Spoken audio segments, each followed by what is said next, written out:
Good day everyone. Today I'm talking about living a double life and juggling it all.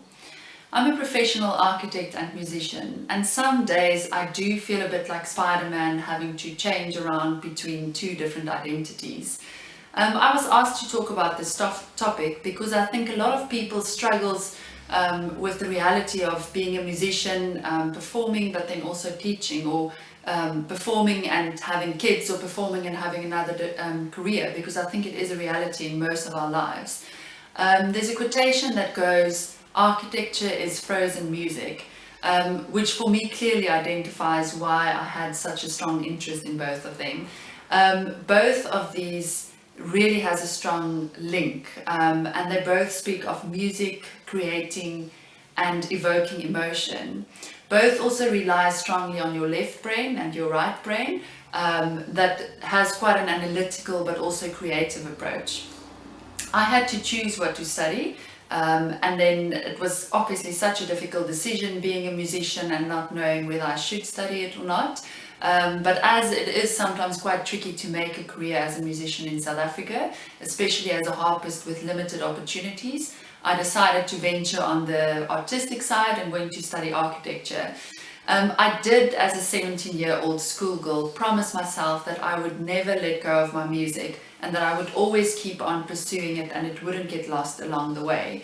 The long-term plan was always to do both and to be a harpitect, as a lot of my friends call me. This, of course, has always had its challenges. But with challenges there comes a lot of growth and a lot of stepping blocks and opportunity of learning new things. So the first obstacle when I studied and went to study architecture, I actually ended up not having access to a harp for about 4 years, which was obviously devastating, being such a big part of my life. I did realize in this time that it brought a lot of different opportunities on my way. I started taking part in serenading competitions. I also coached serenading groups, and I also just started playing around with more contemporary music and improvising on chords and not actually reading music from sheet music, coming from quite a classical background. And got exposure to all these different fields and different spheres of music, which was great because it definitely exposed me on a whole different side of what I initially knew. Then when I started working, I thought the challenges was done, but then it was also so difficult to now have an 8 to 5 architecture job, with a lot of overtime also often required, and then trying to get back into the music world and juggling that on the side. There was a lot of struggles. I didn't have my own instrument at the time, so I had to rehearse at the conserve, and obviously the students got first choice for rehearsing slots. So there were often times where the first time I would be able to sit behind a harp is 9 p.m. or 10 p.m. in the evening, which obviously is a great time to go to bed. So that was quite a challenging period, where I couldn't get in a lot of rehearsal time and rebuild my technique after not having exposure for a few years. But the other challenge was also that a lot of opportunities I couldn't take on because I didn't have my own instrument. So there wasn't always an orchestra or an event that could actually supply or rent a harp, and I couldn't take my own instrument. So a lot of opportunities was closed in that sense.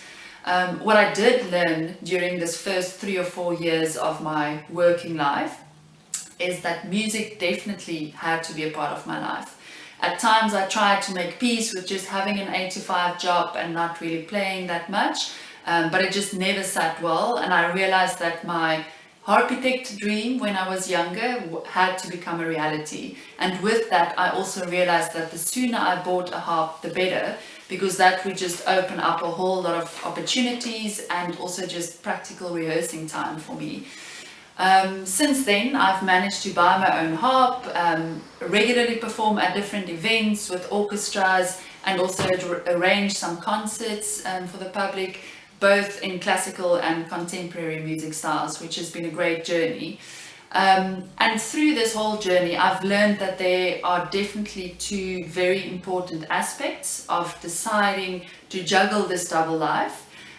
Firstly, hard work and discipline. If you don't have the right mindset and you don't have that will within you, you won't get very far. And then also compromise, because this journey definitely did come with a lot of compromises. I think even now, as an architect, I could probably be at a very corporate firm in a very high position, which I've decided is not the journey for me. Also, as a musician, I could be performing much more often, and my technique could probably also be double as far as it is currently. But that's a compromise I had to make, and a decision that I had to go with. I often also sit back and think, oh my word, life would be so much easier if I just had one passion or one drive to follow. But then I do realize, for me personally, the sweet middle spot and having that balance between the two is literally what fulfills me the most. The combination of the two also works perfectly in my life. Where the times that I make music, I absolutely love every single second, and I never get tired of it, because I'm so hungry to perform and hungry to be part of a music community. But then at the same time, the times that I do make music and that I have a lot of office hours, I do just enjoy my career as an architect so much more, because I've got a skip in my step, and I feel so fulfilled having music and architecture in my life, and having this creative brain stimulated on all the different areas.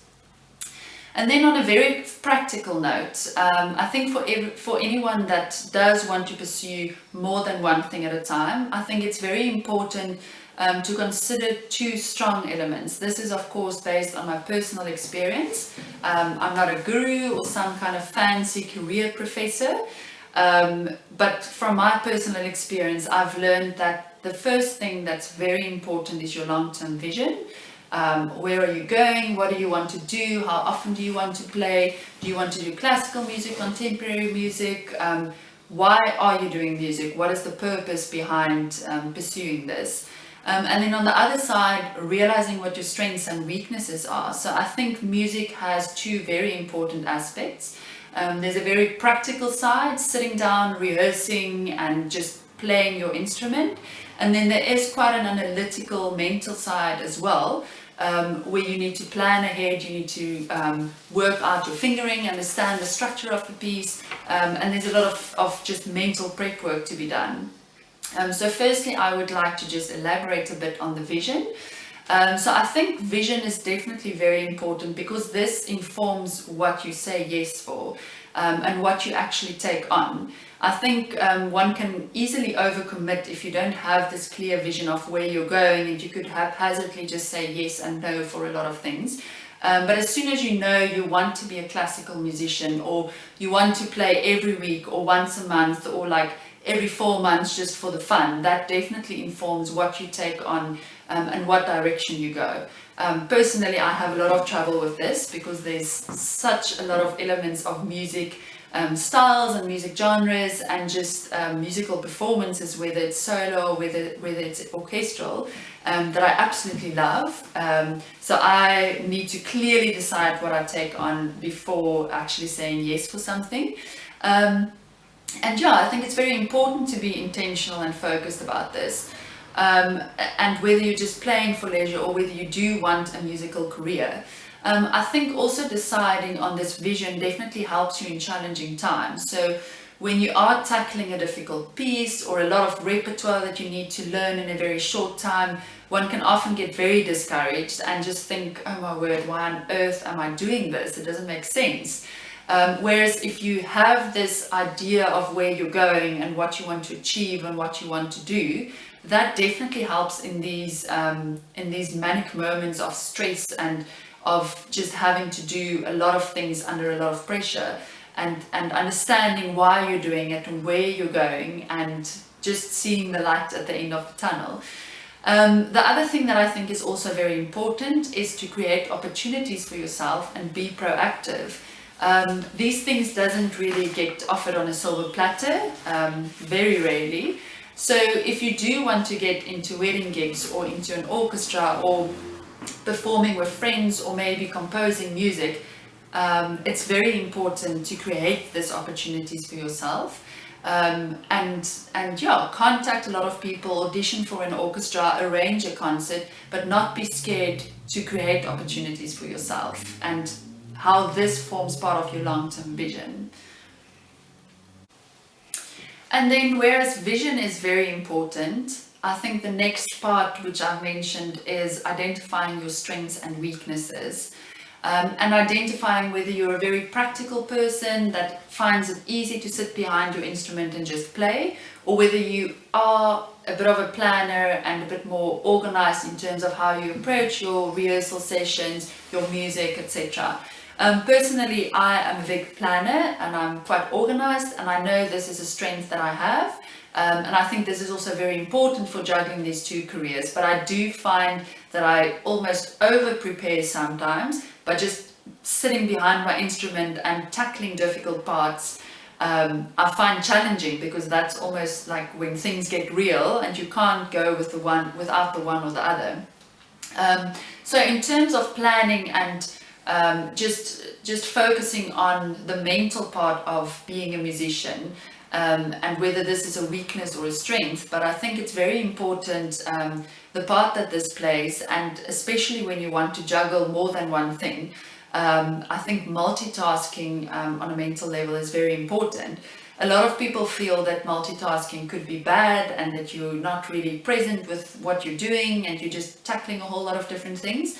But personally, for me, I can't really see a double life happening without this. And I think it is very important, because you can definitely go about being very productive in a small amount of time. So for instance, when I go on business trips, I usually always use my time on the flight to prepare my music, to analyze the structure of the piece, work out my fingering, my pedaling, which is things that can often take quite a few days. Just actually getting your head around the actual music before just sitting behind your instrument. I often also always sit at the office, or when I'm in the shower, I listen to the pieces that I am rehearsing, whether it's orchestral or just solo music, to just also train my brain in actually knowing the parts and understanding the music and the structure. So I think that's been personally for me something that's taken me very far, whereas I would have normally not been able to tackle this second career without having this multitask layered lifestyle. At orchestra, I try actually not to multitask that much, because I do try and make a mind shift from leaving the office, doing designing a building, from shifting to reading sheet music and just actually enjoying the music that I'm making. There are weeks where it gets manic and where it gets busy, and where your music and office schedule doesn't always coordinate that well, and then I do need to multitask at orchestra, for instance, as well. But I never do that while I'm playing in a piece. It's usually when I'm waiting for the conductor to move on to a next piece and I'm not playing in a specific part, where I do sit around and sketch or reply a few emails. But like I say, most of the time I just try and be present, because I think it is also important to multitask when it makes sense, but at the same time also not miss anything during that time, but be present in what you are doing. I've personally always been a multitasker, so whereas some people might find it absolutely exhausting, it works for me, and I couldn't really picture myself without that. But it's definitely somewhere, you definitely do need the right personality for taking on something like that. So that's the mental preparation side, and relying on those strengths, or maybe working on being more prepared if that isn't a strength. The practical side of just sitting down and rehearsing is obviously a very important part, because without that you won't be able to play your music. I think there's a lot of other people that will probably touch the topic of rehearsing and how to go about. But for me personally, there's a few tips that I try to follow. Number one would be start earlier rather than later. I don't think you can ever start too early rehearsing for a piece. I mean, that just means that you're going to know it sooner. So yeah, I really believe that it's important to plan ahead and work out your fingering and analyze your piece, but the sooner you sit down and tackle the music, the better. I think it's also important to use every opportunity. I mean, I don't do this every day, but there are moments where you're waiting for the kettle to boil, or you maybe have 20 minutes before leaving for a dinner where you could just sit down and play through that difficult part. The more you play it and the more often, the easier and the quicker you get to the end result. I think it's also important to work out an action plan beforehand, look at your music, decide where the difficult parts are or which the difficult pieces is to tackle first, and then sandwich your rehearsal time. So maybe start with something that you've already mastered and that you can play or that you find beautiful. Then move on to the tricky parts and the parts that really need some extra rehearsing time, and make that about 2/3 of your rehearsal at least. And then sandwich that with another easy or a soothing piece or a part that you already know, but something that makes you feel satisfied and like you've achieved something when you walk away, because that also just helps keep us motivated for going into our next rehearsal the next day. I also think that you don't need to be too hard on yourself. I mean, there are days where I don't practice at all, and there are days where I don't apply any of these principles. But I think the important thing to note is that the sooner you do sit down and you just rehearse, the sooner you're going to get to the end result. And that's basically what I've got to say. So to sum up, I think it's important to have a clear vision of where you're going. This will motivate you, this will help you make decisions of where you're going and be proactive in creating opportunities for yourself. And then on the other side, also just identifying your strengths and weaknesses, and whether it's planning ahead, being organized, being proactive with tackling your music, or whether it is sitting down and just start working through difficult parts and start actually playing.